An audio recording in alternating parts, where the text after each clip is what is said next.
ഈ കുതിരത്താലി എന്ന് പറഞ്ഞ സാധനം അല്ലെങ്കിൽ ഹോഴ്സ് റാഡിഷ്, അത് ഈ മണ്ണിൻ്റെ അടിയിലുള്ള ഒരു വെജിറ്റബിൾ ആണ്. ക്യാബേജ് ഒക്കെ പോലത്തെ ഒരു വെജിറ്റബിൾ ആണ്. പലരും ഇപ്പോൾ പല വീഡിയോ എടുത്ത് ഇടുന്നുണ്ട്. അത് ഡ്രഗ് എന്നുള്ള രീതിയിലാണ് പലരും ചിത്രീകരിക്കുന്നത്. എന്നാൽ അത് ഡ്രഗ് അല്ല. നമ്മൾ തലയിട്ട് ആടുന്ന ആ ഒരു 5 സെക്കൻഡാണ് അതിൻ്റെ ട്രിപ്പ് ഉള്ളൂ. ഇത് മണത്ത് കഴിഞ്ഞ് കഴിഞ്ഞാൽ നമ്മുടെ മൂക്ക് ക്ലിയർ ആവും, നമ്മുടെ ചെവി ക്ലിയർ ആവും. നമുക്ക് എന്തെങ്കിലും തലവേദന ഉണ്ടെങ്കിൽ അത് പോവും. ഇതിൻ്റെ സ്റ്റഡീസിൽ മൈഗ്രെയിൻ എന്നൊക്കെ പറയുന്നുണ്ടെങ്കിലും നമുക്ക് കംപ്ലീറ്റ് അതിനെ ആശ്രയിക്കാൻ പറ്റൂല.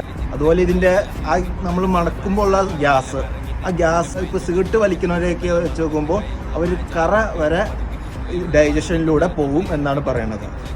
ഇതൊക്കെ ഞാൻ പറഞ്ഞതല്ല, ഇത് ഗൂഗിളിൽ പറയണതാണ്. ഇതിനെപ്പറ്റി ഞാൻ സ്റ്റഡി ചെയ്തിട്ട് ഞാനൊരു ബുക്ക് എടുത്തതാണ്. ഈ ബുക്കിൽ horse radish natures immune booster എന്ന് പറഞ്ഞ ബുക്ക്.